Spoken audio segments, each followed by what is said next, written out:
parallel difficulty in the middle and bottom of the page. Never before has an effort been made to transplant several million people peacefully and in a short space of time.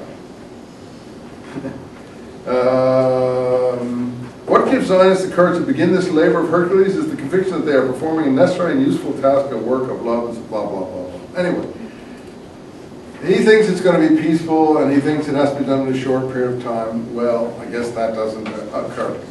All right, Hana we'll look at next time. Let me just take, before you go off, let's just, since we're reading people of the same mindset, let's quickly take a look at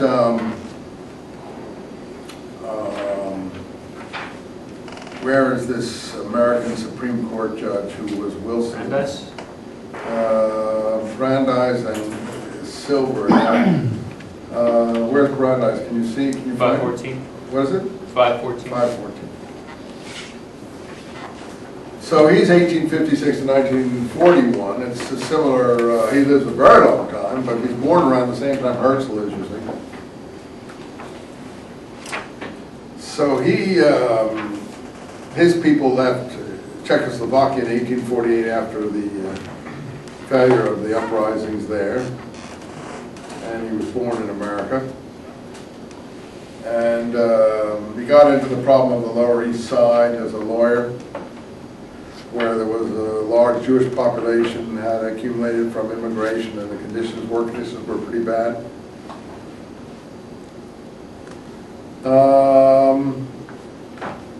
Anyway,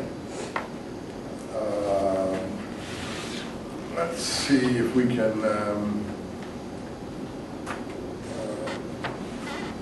He got also, because for some reason in the legal process that occurred there, he became pretty well known, got onto the bench, and for some reason Wilson, who was a person very close to him as a lawyer, I guess maybe had done legal services for him, put him on the Supreme Court. So you wouldn't think that such a person would be interested in Herzlian Zionism. But he, like Nordau, was impatient with cultural work in the diaspora, the idea of cultural Zionism. So here we have a short little excerpt from his thinking. This is 1915, even before he goes on to the Supreme Court of the United States. Just to get the tenor of his thinking. He says there are 14 million Jews in the world. So I guess he would say that Herzl had the numbers wrong.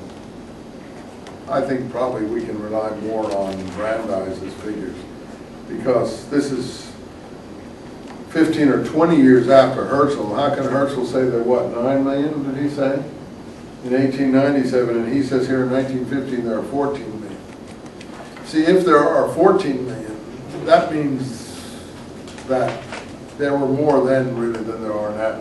And that has to do with natural, and increase and so on. So you see,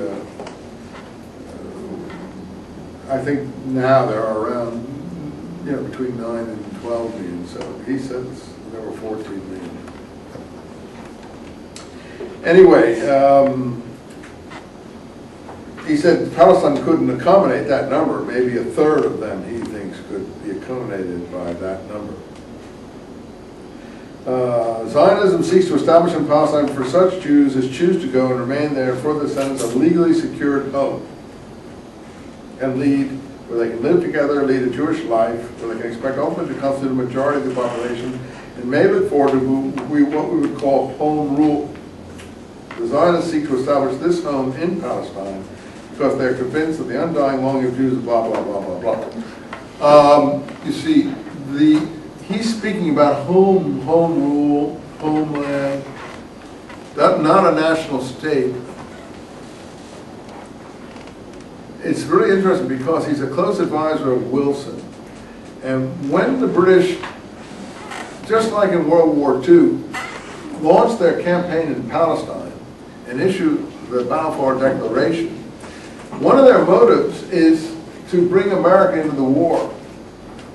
And they think that since Brandeis is an advisor to Wilson, that this will help the process move forward. So they use the homeland language that is familiar here in this essay that we already see from Brandeis, which is pretty interesting, actually, to think about. I mean, I don't know if it's significant to you or not. He says in the next page that the Zionist movement is essentially practical, not idealistic. So I'm not so wrong in saying that political Zionism is similar to practical Zionism. I don't think those things are totally clear. The next page, he says there are 40 self-governing Jewish colonies in Palestine. He's listing the objections.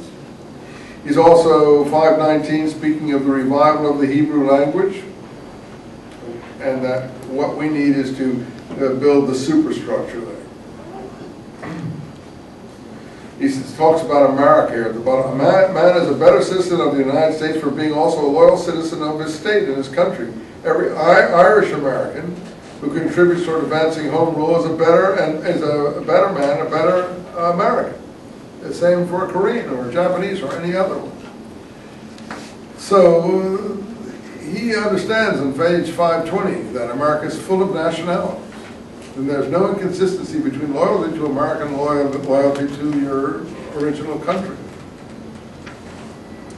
So I think you can read Brandeis pretty much yourself. Here he says, the Jewish spirit, again, we're back in the world of Judaism, so the product of our religion experience is essentially modern, essentially American, not since the destruction of the temple of Jews in spirit and ideas been so fully harmony with the noblest aspirations of the country in which they live.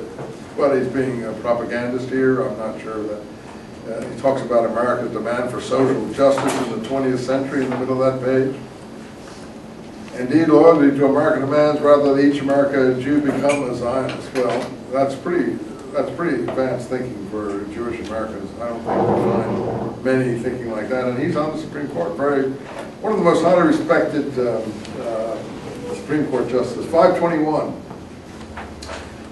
In the Jewish colonies of Palestine, that's when they'd already set up the agricultural colonies, there are no Jewish criminals because everyone, old and young, is led to feel the glory of his people and his obligation to carry forward its ideals. I think that's probably, it's overstated, but it's probably true.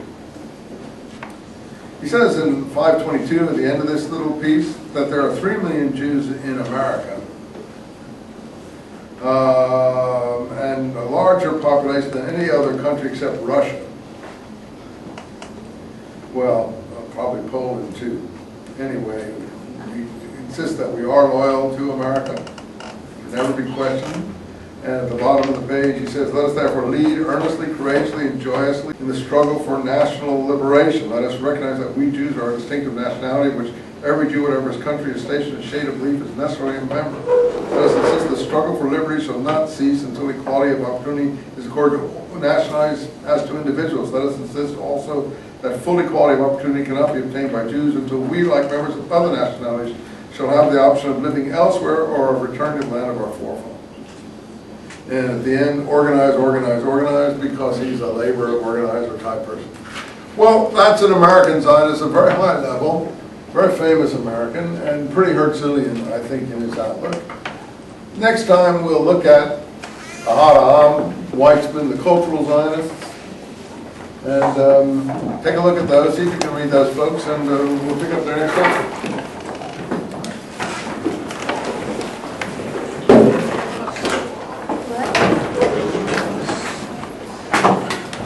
Do we have a sign-up sheet? Anyone pass that around?